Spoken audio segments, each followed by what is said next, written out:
ലക്ഷങ്ങൾ മുടക്കി അണിയിച്ചൊരുക്കിയ തിരുവനന്തപുരം കോട്ടയ്ക്കകം കൊത്തളം അതിഥി മന്ദിരത്തിന്റെ അവസ്ഥ ശോചനീയമാണ്. അതിഥികൾക്കും മറ്റ് ജില്ലകളിലെ മേയർമാർ തലസ്ഥാനത്ത് എത്തുമ്പോഴും താമസിക്കുന്നതിനായാണ് മന്ദിരം ഒരുക്കിയിട്ടുള്ളത്. കോർപ്പറേഷൻ കൊട്ടിഘോഷിച്ച് നവീകരിച്ച മന്ദിരം ഇപ്പോൾ സാമൂഹ്യ വിരുദ്ധരുടെ കൂടി കേന്ദ്രമാണ്.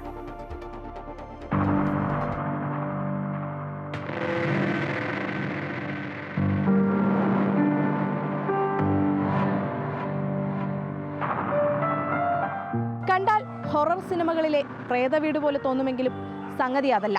ഇത് ഗോസ്റ്റ് ഹൗസ് അല്ല, മറിച്ച് ഒരു ഗസ്റ്റ് ഹൗസ് ആണ്. കോർപ്പറേഷന്റെ നിയന്ത്രണത്തിലുള്ള ഈ അതിഥി മന്ദിരത്തിന്റെ അവസ്ഥയാകട്ടെ അങ്ങേയറ്റം ശോചനീയവും. 2021 ഏകദേശം 40 ലക്ഷം രൂപ മുടക്കി നവീകരിച്ചു തുറന്നെങ്കിലും മന്ദിരത്തിന്റെ പ്രവർത്തനം പതിയെ നിലച്ചു. പരിപാലനത്തിനും മേൽനോട്ടത്തിനും ആളുകളുമില്ല. പടിപ്പുരയും മുറ്റവും കാട് കയറി. കെട്ടിടത്തിന്റെ സീലിംഗ് പൊളിഞ്ഞു.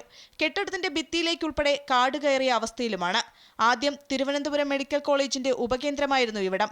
ആഴ്ചയിൽ 3 ദിവസം ഡോക്ടർമാരുടെ സംഘം ഇവിടെ ചികിത്സ ലഭ്യമാക്കിയിരുന്നു. പിന്നീട് 30 വർഷങ്ങൾക്ക് മുൻപ് അംഗൻവാടി തുടങ്ങുകയും ചെയ്തു. എന്നാൽ അതും അവസാനിപ്പിച്ച് നഗരത്തിലെ യാചകരെ പുനരധിവസിപ്പിക്കാനുള്ള കേന്ദ്രമായി മാറ്റുകയായിരുന്നു. അതിനും ശേഷമാണ് സർക്കാരിന്റെ അതിഥി മന്ദിരമാക്കി മാറ്റിയത്. പതിയെ പ്രവർത്തനം നിലച്ചതോടെ ഇവിടമിപ്പോൾ സാമൂഹ്യ വിരുദ്ധരുടെ കേന്ദ്രമായി മാറിയിരിക്കുകയാണ്. മന്ദിരത്തിന് സമീപം താമസിക്കുന്നവർക്കും വലിയ ബുദ്ധിമുട്ടാണ് അതുണ്ടാക്കുന്നത്. ഗസ്റ്റ് ഹൗസ് ആക്കിയതിന് ശേഷം ഇതിപ്പം നവീകരിച്ചതിന് ശേഷം യാതൊരു പ്രയോജനമില്ലാതെ വെറുതെ കിടക്കുകയാണ്. അതുകൊണ്ടുള്ള വളരെയധികം ബുദ്ധിമുട്ടുകൾ നമ്മൾ അനുഭവിക്കുന്നുണ്ട്. ഒന്നാമത് ഇഴജന്തുക്കളുടെ ശല്യം ഭയങ്കരമാണ്. പിന്നെ ഈ ഗേറ്റൊക്കെ ഇങ്ങനെ ഓപ്പണായിട്ട് കിടക്കുന്നത് കൊണ്ടും രാത്രികാലങ്ങളിൽ വളരെ പറയാൻ ബുദ്ധിമുട്ടുണ്ട്. അനാശാസ്യകരമായ കാര്യങ്ങൾ വരെ ഇവിടെ നടക്കുന്നുണ്ട്. ഇത് ഞങ്ങൾ മേയറുടെ ശ്രദ്ധയിൽ ഒരിക്കൽ പെടുത്തിയതാണ്.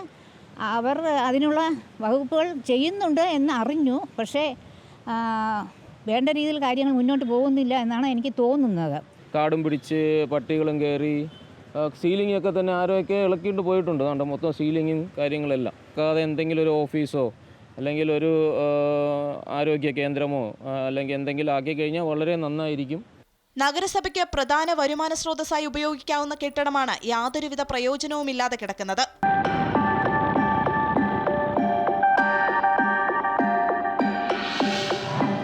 ലക്ഷങ്ങൾക്കൊന്നും ഒരു വിലയുമില്ല എന്ന് തോന്നിപ്പോകും കൊത്തളം അതിഥി മന്ദിരത്തിന്റെ ഈ അവസ്ഥ കണ്ടാൽ. സാമൂഹ്യ വിരുദ്ധരുടെ കേന്ദ്രമായി കൂടി മാറിക്കഴിഞ്ഞ ഈ കെട്ടിടം കൊണ്ട് പരിസരവാസികൾക്കും വലിയ ബുദ്ധിമുട്ടാണ്. എത്രയും പെട്ടെന്ന് ഇതിനൊരു പരിഹാരം വേണമെന്നാണ് അവർക്കും ആവശ്യപ്പെടാനുള്ളത്. ക്യാമറാമാൻ അനിൽകുമാറിനൊപ്പം ആതിര രാധാകൃഷ്ണൻ, അമൃത ന്യൂസ്, തിരുവനന്തപുരം.